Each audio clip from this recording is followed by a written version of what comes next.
What's up, everybody? Trey Biddy, HawgSports.com, coming to you from an undisclosed location, not Oxford, Mississippi, where Andrew and Curtis are covering the game for HawgSports, and where Arkansas just lost 27-20 to Ole Miss. And a game that was a lot closer than the experts thought. Again, I thought it was going to be a closer game. I actually picked a closer game, but I thought there would be more scoring. And, first off, kudos to the defense. To hold one of the most prolific offenses in the country to under 350 yards of offense, 27 total points, and a lot of that was not because of the defense. I mean, you had a short punt at the 50-yard line.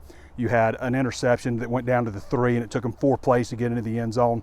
Great job by the Razorback defense. Just several good plays. Made some huge fourth down stops.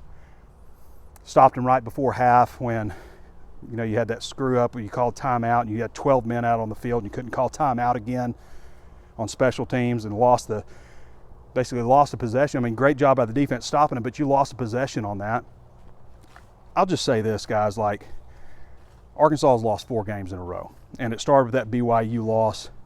They needed to win probably this one to get back on track because they're going to Tuscaloosa next week, and let me tell you, you're not going to take a team that hadn't beaten Alabama in 15 years that's 2-5, 2-4, about to be 2-5, to Tuscaloosa and win it. You're just not. So it's about to be 5 straight losses for this team. So they kind of had to have that Ole Miss one. And let me tell you something else. This isn't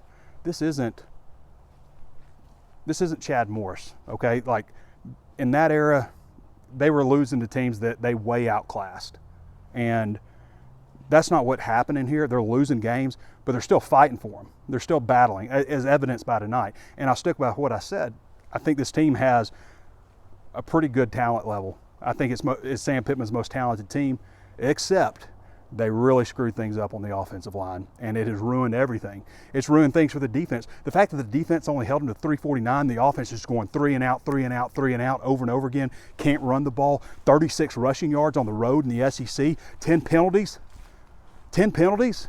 You had no penalties last week. I mean, there were 4 that I saw that were pretty blatant. I guess they didn't call, but you jump up to 10 now, and you're having encroachment, false starts, stuff like that. It's just frustrating. And then you got this guy named Ty Washington, who's good enough to catch 5 passes for 56 yards and a touchdown, 7 for 90 on the whole game and 2 touchdowns, and we don't even see him last week. Where was he when these guys? And again, that was a different front that they faced last week. Texas A&M's a different animal up front than Ole Miss, but still. You got tight ends out there last week who can't catch, and they're out there because they can block, and they can't block. Am I fuzzy? We don't want to get this girl fuzzy. So, I mean, and, I bet I know there's a lot of hate out there for KJ right now, which I hate. I hate that because the guy's been a dog for Arkansas, and the offensive line has screwed things up for him because you can't run the ball. Defense can just pin their ears back and come after you. They had 5 sacks on him. Sometimes he held the ball too long, sure. But I also know that he's probably in his head. I thought Sam Pittman made a good point about that. It's probably in his head at this point that I'm about to get walloped at any moment because it keeps happening over and over again. 5 sacks, 9 TFLs, 36 total rushing yards, 2 devastating interceptions, 10 penalties. For 70 yards? You just can't do that. You can't go on the road and do that. You can't. And, they probably got away with a couple too. I know they got away with a late hit out of bounds. So,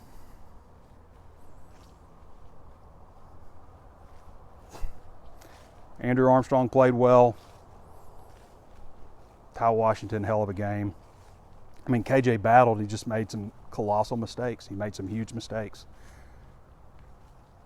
But they did battle. They came out. What's also crazy, I never would have thought that shuffling up the offensive line and, kind of going with, the moves that they made, moving Kudus inside to center, moving Latham to tackle, moving Limmer to guard.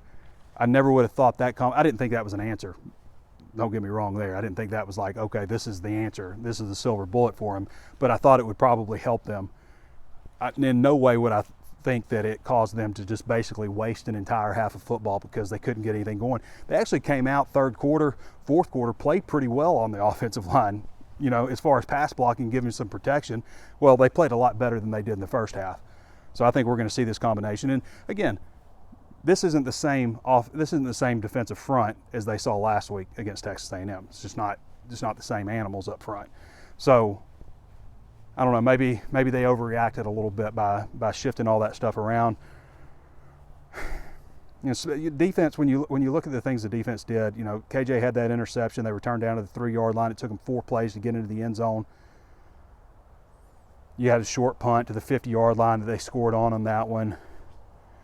The defense played a hell of a game. I mean, you should be really proud about the answers that the defense had for Ole Miss. And they put up, a good number of rushing yards, but they didn't throw the ball well. And I think they banged Jackson Dart up a little bit too, and that's part of football. You get hits on the quarterback, you might bang him up a little bit, and that's just part of it. I hope Pooh Paul is okay. I think Cam Ball also got banged up. We didn't see John Morgan, I don't think. He had the incident last week. He was in a green practice jersey.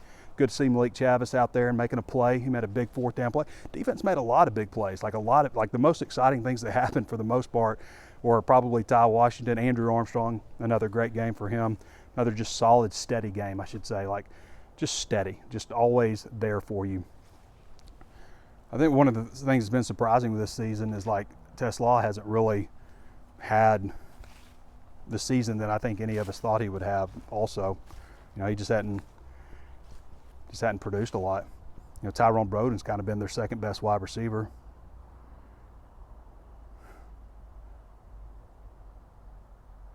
Frustrating. It's frustrating because I keep saying this, but they have enough talent.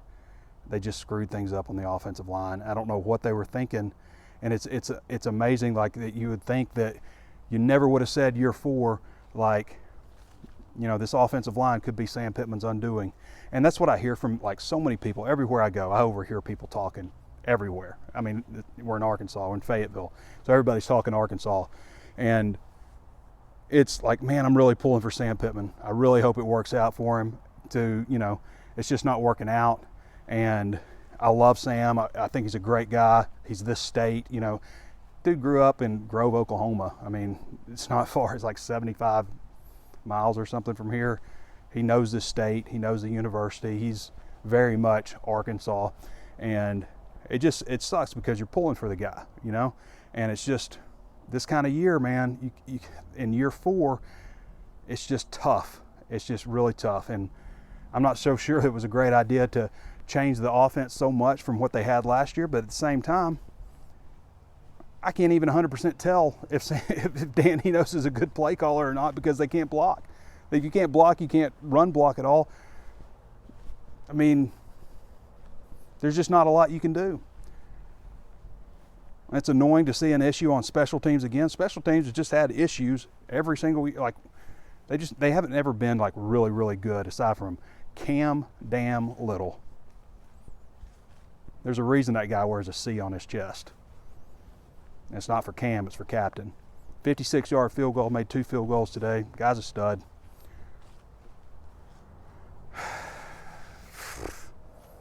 Well, I'm not so you guys have seen me where I do these walk and talks and I'm pissed off. And it's not how I feel. I feel just kind of more disappointed, sad, frustrated. Yeah, that's how I feel. I mean, I'm not going to come on here and just fake my emotions and get mad because that's what everybody wants to see me do. These things are as much therapy for me, I think, as they are for other people. That's what everybody tells me. It's therapy. Now, I was pretty mad last week because they played just so damn poorly altogether all the way around. Especially, not the defense. Defense has played really well. The fixes that they made on defense, they just could have matched that on offense. But think about the changes they made on defense. Bringing in Marcus Woodson, bringing in Travis Williams, Darren Wilson, keeping Deke Adams, which I thought was really important to have some continuity on the defensive line. Whoa, you scared me. Okay. Love you. All right, we're going to end it on that note. My wife just creeping up on me. This kind of stuff that happens on a walk and talk. All right, everybody. Well, that's going to do it. I'm going to really, if I had hair, it'd be standing up right now. All right, everybody, this is Trey Biddy with HawgSports.com. We'll catch you next time.